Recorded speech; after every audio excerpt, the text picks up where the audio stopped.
नमस्कार, सत श्री अकाल, आदाब। मेरा नाम मनदीप पुनिया है और आप सुन रहे हैं पंजाबी रेडियो यूएस से। मैं एक बार फिर हाजिर हूँ नए बुलेटिन के साथ और शुरुआत करते हैं आज की मुख्य खबरों से। लॉस एंजलिस में लगी आग ने अब नई दिशा पकड़ ली है, जिसके कारण वहां पर गंभीर हालात पैदा हो गए हैं। अभी तक इस आग के कारण 11 लोगों की मौत होने की खबर है और तकरीबन 11,000 घर जलकर राख हो गए हैं।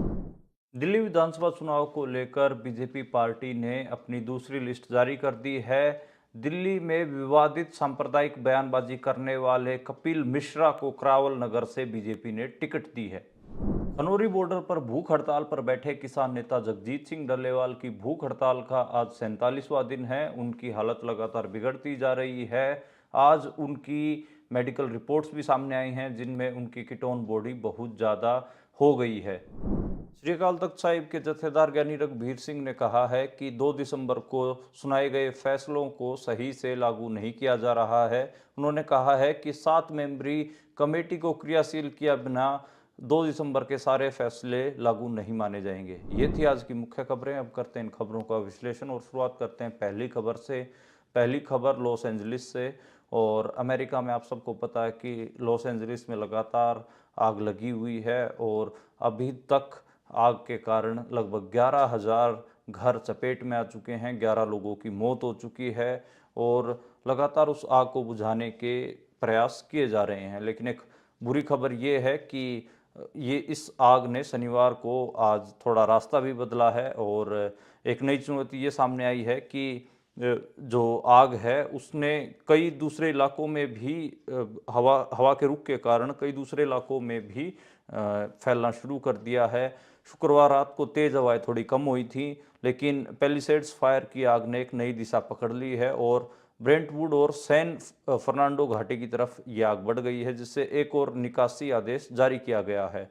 एलए फायर डिपार्टमेंट के कैप्टन एरिक स्कॉट के अनुसार पैलिसेड्स की आग ने अब पूर्वी हिस्से से एक नई महत्वपूर्ण आग पकड़ ली है और यह उत्तर पूर्व की ओर बढ़ रही है। पहले ही जो आग है वो लगातार ईटन का इलाका हो गया, पैलिसाइड्स का इलाका हो गया, लगातार परेशान कर रही थी और अब जो उत्तर पूर्वी इलाका है उसमें भी लगातार बढ़ रही है। अभी तक जो हार्ट्स में लगभग 40% फायर के ऊपर काबू पाया गया है और जो कैनेथ है, कैनेथ में लगभग 35% आग के ऊपर काबू पाया गया है। और सबसे ज़्यादा तो पैलिसाइड्स में ही, जिसको पैलिसाइड्स में ही सबसे ज़्यादा आग फैली है, वहाँ पर 20,000 एकड़ आग के कारण प्रभावित हैं और सिर्फ 10% ही फायर के ऊपर वहाँ पर काबू पाया गया है। अगली खबर की ओर बढ़ते हैं और अगली खबर 20 जनवरी को होने जा रहे ट्रंप के शपथ ग्रहण समारोह को लेकर है। बड़ी बड़ी कंपनियां, इंटरनेशनल कंपनियां जिनको बड़े बड़े बिजनेस करने हैं, वो सब चंदा दे रही हैं और बोइंग कंपनी जो कि हवाई जहाज़ बनाती है, उसने आज $1 बिलियन का चंदा दिया है। 1 मिलियन अमेरिकी डॉलर का चंदा दिया है। इसके अलावा गूगल हो, माइक्रोसॉफ्ट हो या फिर टोयोटा हो, जनरल मोटर्स हो, फोर्ड्स हो, ये सब कंपनियां भी ट्रंप को राष्ट्रपति पद के उद्घाटन समारोह के लिए समर्थन दे चुकी हैं और चंदा भी इन सब ने दिया है और इसके लिए ट्रंप ने उनका धन्यवाद भी किया है। और जो राष्ट्रपति हटने जा रहे हैं जो बाइडन, उन्होंने रूस के ऊपर कड़े प्रतिबंध लगा दिए हैं। जाते जाते उन्होंने कहा है कि वे ये प्रतिबंध इसलिए लगा रहे हैं ताकि कहीं ना कहीं जो राजस्व है, रूस को जो कमाई हो रही है उसके ऊपर चोट पहुंच सके, क्योंकि इसका इस्तेमाल रूस, इन पैसों का इस्तेमाल रूस है वो यूक्रेन के ऊपर युद्ध में कर रहा है। उन्होंने रूसी तेल कंपनियों के मुकाबले जो और मुकाबला करने के लिए जो बाकी काउंटर जो कंपनियां हैं उनको कहीं ना कहीं बढ़ावा देने की बात कही है। ट्रंप के लिए भी अब मुश्किल होगा और ट्रंप की जो सरकार, आने वाली जो सरकार है, अगर उसको दोबारा से इन तेल कंपनियों और जिन वित्तीय संस्थाओं के ऊपर रोक लगाई गई है और उनसे बिजनेस करना होगा, तो दोबारा से अमेरिकी कांग्रेस में इसको पास करवाना होगा। तो कहीं ना कहीं मुश्किलें अब आगे बढ़ेंगी ट्रंप की, क्योंकि अमेरिका में रूस यूक्रेन युद्ध को लेकर एक सहमति सी दिखती है जिसमें रूस को विलन के तौर पर दिखाया जाता है। तो जाते जाते जो बाइडेन एक पॉलिटिक्स की चाल चल गए हैं और ट्रंप को अब आने वाले दिनों में दिक्कत होगी। और जो ट्रंप का एक माइंडसेट भी रहा है वो ये रहा है कि यूक्रेन को जो कहीं ना कहीं अमेरिका है ज़्यादा संसाधन दे रहा है, ज़्यादा पैसे लुटा रहा है उसके उस युद्ध, उस बेवकूफ़ी वाले युद्ध को लेकर, तो कहीं ना कहीं ट्रंप का स्टांस भी एंटी यूक्रेन रसिया वॉर माना जाता है। और ये माना जाता है कि ट्रंप इसमें ज़्यादा विश्वास रखते हैं कि दोनों से का समझौता वगैरह करवा के और दोनों से बिजनेस फायदे लिए जाएं, युद्ध में कोई नहीं रखा है। लेकिन जो बाइडेन अब ये कहीं ना कहीं चाल बड़ी चल गए हैं। अगली खबर की ओर बढ़ते हैं और अगली खबर दिल्ली विधानसभा चुनाव को लेकर है। दिल्ली विधानसभा चुनाव में अब बीजेपी ने अपनी सेकंड लिस्ट जारी कर दी है और सेकंड लिस्ट में बीजेपी ने सबको चौंका दिया है।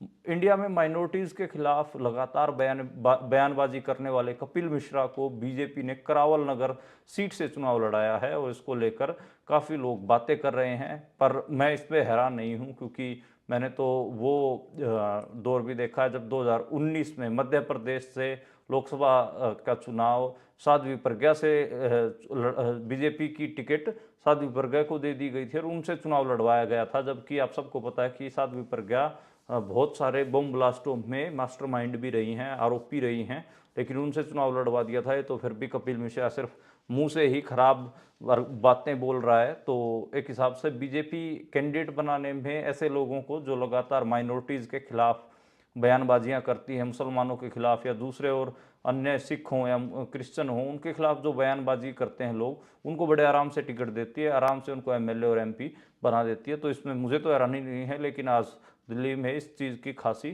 चर्चा रही है। और बीजेपी शरेआम जो दिल्ली विधानसभा चुनाव है उसको कहीं ना कहीं कम्युनल एजेंडे पे ही लेकर आ रही है। धीरे धीरे शुरुआत तो हुई थी शीश महल से, केजरीवाल के शीश महल को लेकर, लेकिन अब धीरे धीरे बीजेपी जो दिल्ली का विधानसभा चुनाव है उसकी टोन सांप्रदायिक टोन करती आ रही है। और कपिल मिश्रा जैसे जैसे चुनाव लड़ेंगे मुझे लगता है कि वो सब आगे आपको दिखेगा। अगली खबर की ओर बढ़ते हैं और अगली खबर खनौरी बॉर्डर से। खनौरी बॉर्डर पर भूख हड़ताल पर बैठे किसान नेता जगजीत सिंह डल्लेवाल को आज 47वां दिन है और उनका वजन लगातार कम हो रहा है। 14 किलो वजन उनका कम हो चुका है और उनकी सेहत भी लगातार बिगड़ती जा रही है। उनके शरीर के कई महत्वपूर्ण और जो जरूरी तत्व होते हैं उनकी सीमा से कम है या फिर कई खतरे की घंटी की को भी पार कर गए हैं। तो ये एक अब महत्वपूर्ण अपडेट है। और उनकी हेल्थ को लेकर आज जो क्रिकेटर हैं हरभजन सिंह, उन्होंने ट्वीट भी किया, पंजाबी में भी ट्वीट किया और हिंदी में भी ट्वीट किया। ट्वीट करके उन्होंने कहा कि उनको जगजीत सिंह डल्लेवाल की सेहत की चिंता है। किसान नेता डल्लेवाल के सेहत को ध्यान में रखते हुए मैं उन सभी से अनुरोध करता हूं जो इस मुद्दे को हल कर सकते हैं, क्योंकि हर मुद्दे का बातचीत से समाधान किया जा सकता है। किसान और किसानी को बचाना हमारी प्राथमिकता होनी चाहिए। या ये क्रिकेटर हरभजन सिंह का कहीं ना कहीं बड़ा बयान है। और इसके अलावा अगर बात करें तो जो किसान मोर्चा, संयुक्त किसान मोर्चा ने जो चिट्ठी लिखी थी और जो एक वफद आके मिला था जिसमें उन्होंने कहा था कि 15 जनवरी को पटियाला में मीटिंग करते हैं ताकि एकता बनाई जा सके, इसका जवाब देते हुए संयुक्त किसान मोर्चा गैर राजनीतिक और किसान मजदूर मोर्चा ने जवाब दिया है डल्लेवाल की टीम ने और स्वर्ण पंदेर की टीम ने, और कहा है कि हमारे पास इतना वक्त नहीं है कि हम जगजीत सिंह डल्लेवाल को छोड़कर पटियाला जा सकें, क्योंकि उनकी हालत बहुत नाजुक है। अब 12 तारीख को यानी कि कल उन्होंने एक मीटिंग बुलाई है और यहाँ पर आ जाइए और एकता की बात कर लेते हैं। ये समय मीटिंग खेलने का नहीं है, बल्कि किसान नेता जगजीत सिंह की हालत को देखते हुए साथ देने का है। ये बात उस लेटर में लिखी गई है। इसमें अगर मैं डल्लेवाल साहब की जो मेडिकल रिपोर्ट आई है अगर उसको ही मैं थोड़ा पढ़ के बता दूं तो आपको थोड़ी जानकारी हो जाएगी कि वो कितनी उनकी हालत लगातार बिगड़ गई है। एक तो सबसे पहले तो उनके कीटोन बॉडी की बात करते हैं। कीटोन बॉडी उनका 6.53 पाया गया है, जो कि साधारण हालत में 2.20 से लेकर 0.27 के बीच होना चाहिए। तो ये तकरीबन 6.5 तक ये बढ़ा हुआ है। इसके अलावा उनका यूरिक एसिड 11.64 पाया गया है, जो कि साधारण हालत में 3.5 से 7 तक होना चाहिए। और उनका बिलिरुबिन डायरेक्ट है वो 0.69 है, जो कि साधारण हालत में 0.20 से कम होना चाहिए। प्रोटीन भी नॉर्मल हालात के मुकाबले काफ़ी कम है। उनके शरीर में सोडियम पोटासियम और क्लोराइड भी काफ़ी कम है। लीवर और किडनी पैनल सीरम रिपोर्ट का रिजल्ट 1.67 है, जो साधारण हालात में 1.00 से कम होने चाहिए, और उनकी जो हालात है वो बहुत खासी गंभीर हैं, और डॉक्टर लगातार कह रहे हैं कि उनको साइलेंट हार्ट अटैक का खतरा है। उनका जो ब्लड प्रेशर है वो लगातार खतरे की घंटी तक पहुंच रहा है, और कभी भी उनके साथ कोई भी हादसा हो सकता है। डॉक्टर एक हिसाब से उनको जो देख रहे हैं वो लगातार चिंतित हैं, और डॉक्टर कह रहे हैं कि उनके शरीर में सिर्फ हड्डियां रह गई हैं, मांसपेशियां नहीं बची हैं। एक बड़ी चिंता का विषय है। तो मुझे लगता है कि जो संबंधित अधिकारी हैं और जो संबंधित लोग हैं उनको इसकी सुनवाई भी करनी चाहिए, और मेरे को लगता है कि जल्दी से जल्दी जितना जल्दी हो सकता है जगजीत सिंह डल्लेवाल की भूख हड़ताल भी ख़त्म करवानी चाहिए, और किसानों की जायज़ मांगे हैं उनको पूरा किया जाना चाहिए।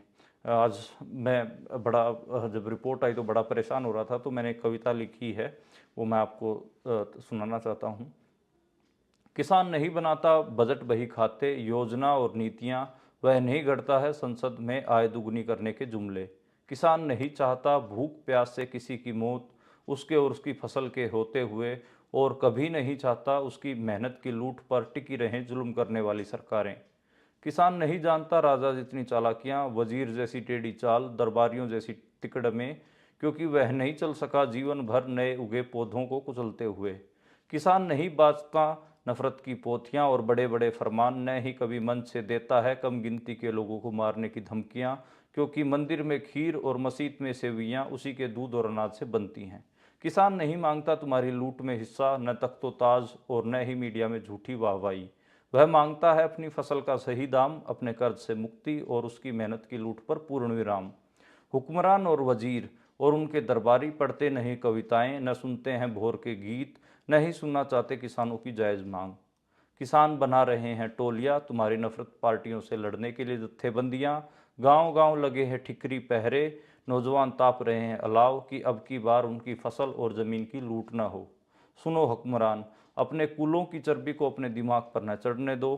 तख्त से खींचकर जब उतारे जाओगे संघर्ष के मैदान में, तब न भाग पाओगे अपने सैनिकों की सुरक्षा के घेरे में, न जारी कर पाओगे कोई फरमान। इसलिए मान लो उन किसानों की मांग जो 11 महीने से तुम्हारी कटीली सरहदों के पार बैठे हैं।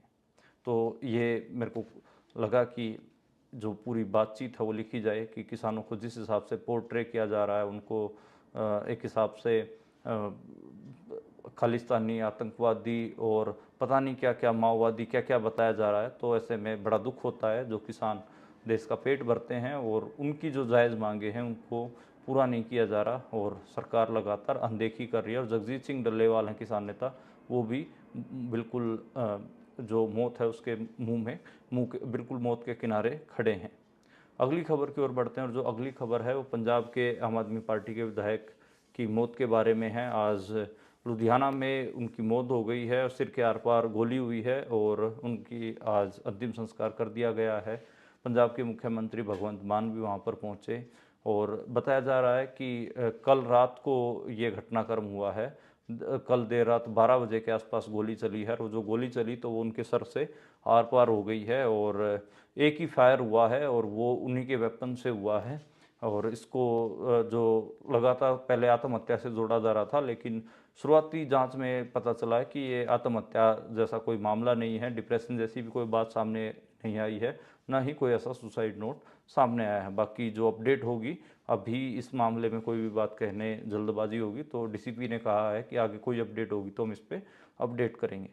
अगली खबर की ओर बढ़ते हैं, और अगली खबर श्री अकाल तख्त साहिब के जत्थेदार ज्ञानी रघुवीर सिंह के स्टेटमेंट के बारे में है, जो आज उन्होंने बड़ी अहम स्टेटमेंट दी है। उन्होंने सुखबीर सिंह बादल के इस्तीफे मंजूर होने को ये कहा है कि सिर्फ यही एक फैसला नहीं था जो 2 दिसंबर को फसील से सुनाया गया था, इसके अलावा भी और बहुत सारे फैसले थे। उसमें उन्होंने कहा कि जो 7 मेंबरी पुनर्गठन कमेटी है, अगर उसका जिक्र नहीं किया गया और उससे क्रियाशील होता है, मतलब उसको वर्किंग नहीं बनाया गया, तो इससे साफ है कि 2 दिसंबर को जारी आदेशों का पूरी तरह से पालन नहीं किया जा रहा है। उन्होंने कहा कि वे चाहते हैं कि वर्किंग कमेटी बनी रहे, जो आदेश दिए गए हैं उन्हें जल्द से जल्द पूरा किया जाए।